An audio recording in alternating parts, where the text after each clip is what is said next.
Hello. हाय। राधे राधे। जय Shri Krishna all of student. Mission फौजदार आप सभी का आपके अपने यूट्यूब चैनल में स्वागत करता हूं।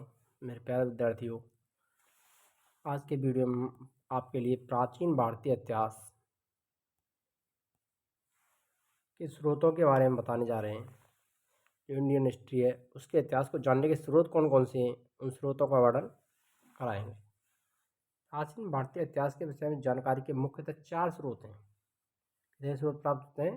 4 स्रोत प्राप्त होते हैं जिनसे भारतीय इतिहास की जानकारी मिलती है। इनमें सबसे पहला आता है धर्म ग्रंथ, दूसरा ऐतिहासिक ग्रंथ, तीसरा विदेशियों के विवरण और चौथा पुरातात्विक साक्ष्य संबंधी।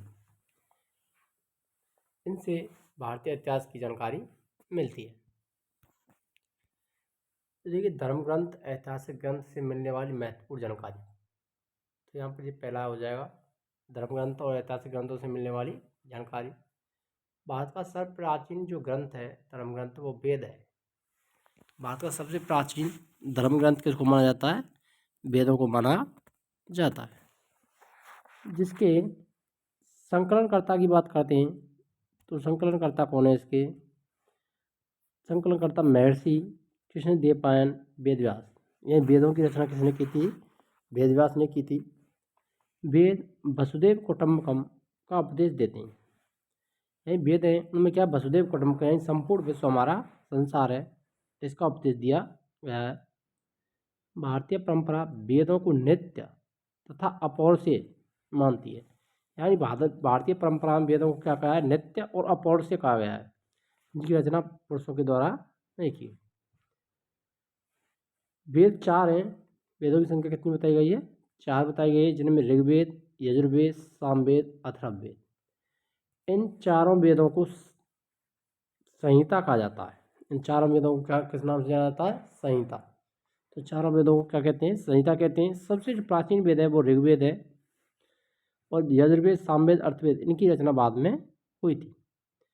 इन वेदों का वर्णन हम अलग से कराएंगे, अलग से एक वीडियो बनाएंगे, उसमें वेदों के बारे में अलग से वैदिक जो कल कराएंगे उसके अंतर्गत इनका वर्णन दे दिया जाएगा। इसलिए इस वीडियो में हम इनका वर्णन नहीं देंगे। यहाँ तक तो इतना ही बताया गया है। इनसे भी भारतीय इतिहास की जानकारी प्राप्त होती है।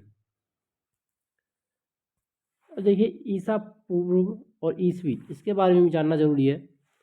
वर्तमान में प्रचलित ग्रेगोरियन कैलेंडर ईसाई कैलेंडर जूलियन कैलेंडर है। ये वर्तमान जो कैलेंडर प्रचलन में है वो कौन सा? ग्रेगोरियन कैलेंडर माना जाता है, जिसे ईसाई कैलेंडर कहते हैं। यानी ईसा मसीह के जन्म के जो कथा जुड़ी हुई है उसके बाद और उससे पहले का जो समय है उसके आधार पर ईसा सन का गणना करते हैं। ईसाई धर्मगुरु ईसा मसीह के जन्म वर्ष कल्पित पर आधारित, एक कल्पना पर आधारित जो जन्म है उनका तिथि है। ईसा मसीह के जन्म से पहले के समय को ईसा पूर्व कहते हैं। क्या कहते हैं? ईसा पूर्व, यानी ईसा मसीह के जन्म से पहले, जिसे BC before the birth of Jesus Christ, ईसा मसीह का जीसस के जन्म से पहले का वर्ष। ईसा पूर्व में वर्षों की गिनती उल्टी दिशा में होती है। यानी अगर ईसा पूर्व की बात करें तो ईसा के मसीह के जन्म से पहले की बात करते हैं तो उल्टी दिशा में गिनती चलती है। जैसे महात्मा बुद्ध का जन्म 563 ईसा पूर्व में और मृत्यु 483 ईसा पूर्व में हुई थी।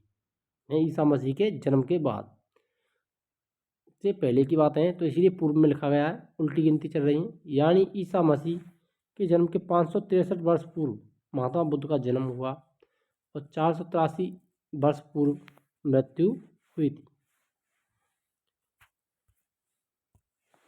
ईसा मसीह की जन्म तिथि से आरंभ हुआ सन ईसी सन के नाम से जाना जाता है।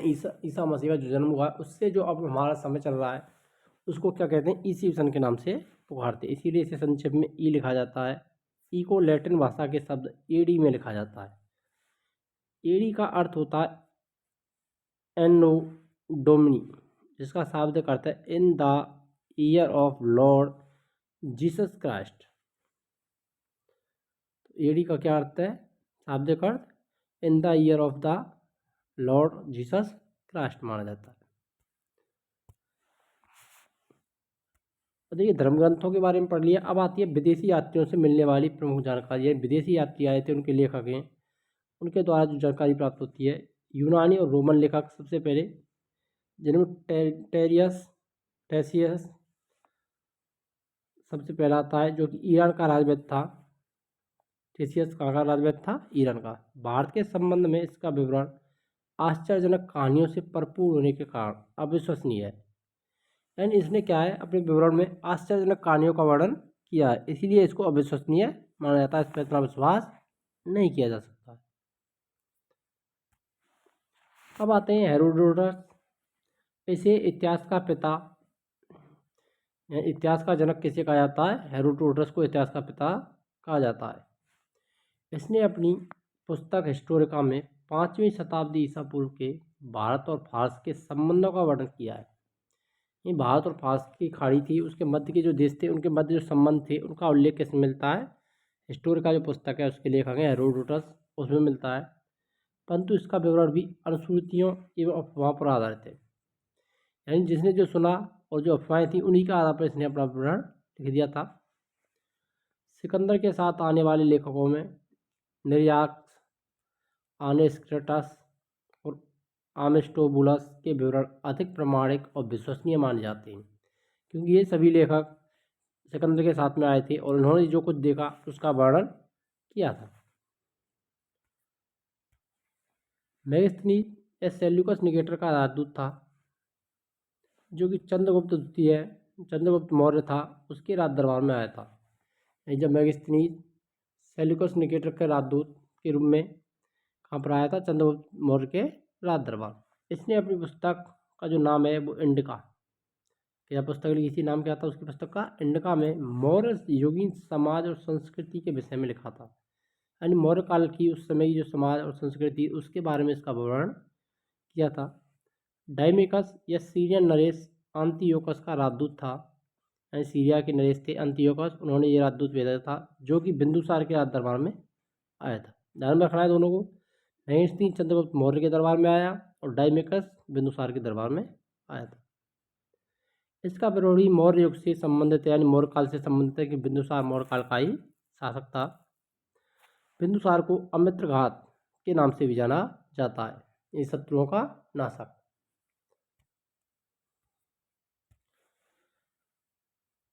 डायोनीसियस या मिस्र नरेश टोलेमी फिलाडेल्फस का राजदूत था, जो कि अशोक के राज दरबार में आया था। इन सभी को ध्यान में रखना है, कौन किसके दरबार में आया?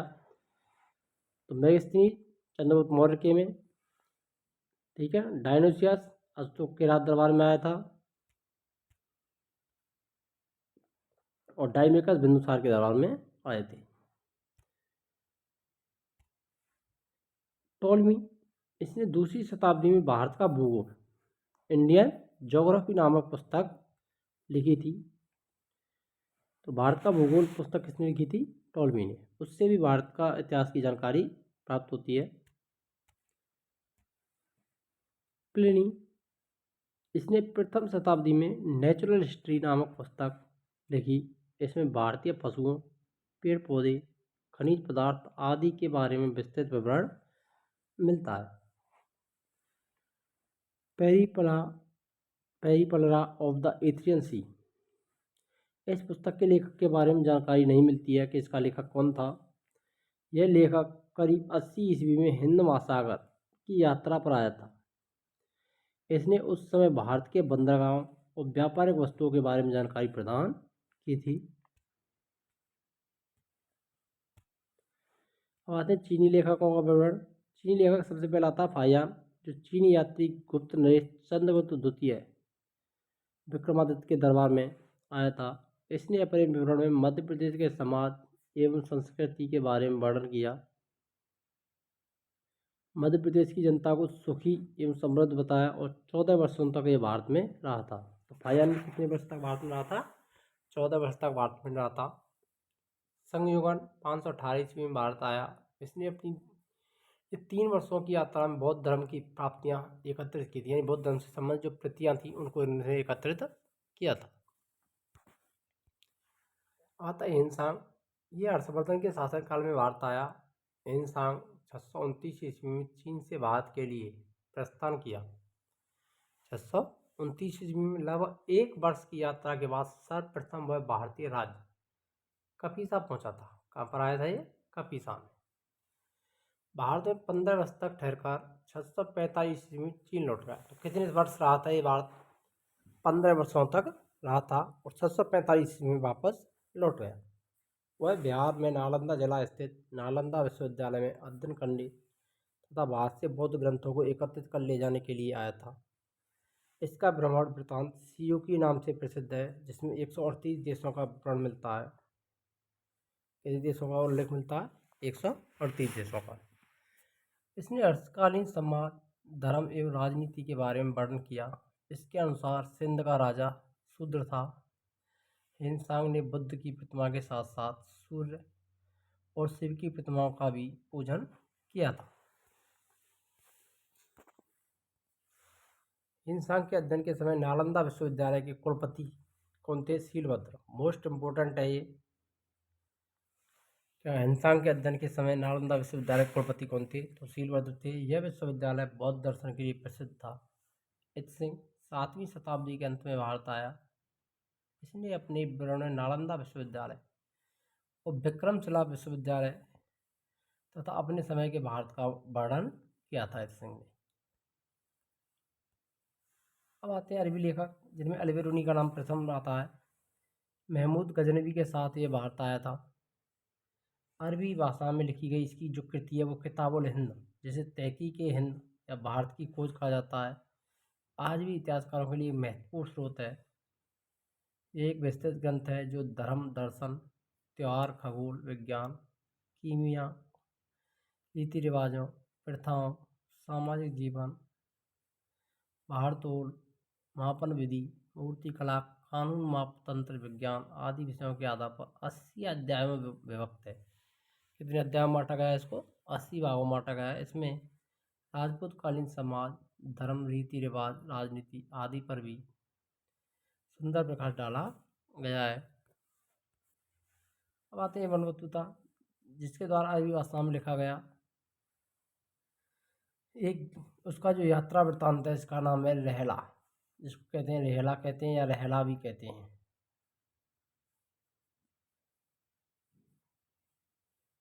चौदहवीं शताब्दी में भारतीय उपमहाद्वीप के सामाजिक और सांस्कृतिक जीवन के विषय में बहुत ही प्रचुर तथा रोचक जानकारियाँ उपलब्ध मिलती हैं इसमें। 1333 में दिल्ली पहुंचने पर इसकी विद्वता से प्रभावित होकर सुल्तान मोहम्मद बिन तुगलक ने इसे दिल्ली का काजी या न्यायाधीश नियुक्त कर दिया था। तो देखिए अन्य लेखकों के विवरणों में तारानाथ एक तिब्बती लेखक था। इसने कंग्यू और तंग्यू नामक ग्रंथों की रचना की। ये इंपॉर्टेंट है, ये क्वेश्चन पूछे जाते हैं। तो कंग्यू और तंग्यू के लेखक कौन थे? तारानाथ। इसने भारतीय इतिहास के बारे में जानकारी मिलती है। मार्को पोलो ये 13वीं शताब्दी के अंत में पांड्य देश की यात्रा पर आया। इसका विवरण पांड्य इतिहास के अध्ययन के लिए बहुत ही उपयोगी है। वीडियो अच्छी लगी हो तो वीडियो को लाइक करें, शेयर करें और कमेंट करें कि आपको वीडियो कैसी लगी। और यदि आप हमारे चैनल पर नए हैं तो चैनल को सब्सक्राइब करें। मिलते हैं नेक्स्ट वीडियो में, तब तक के लिए जय हिंद, राधे राधे।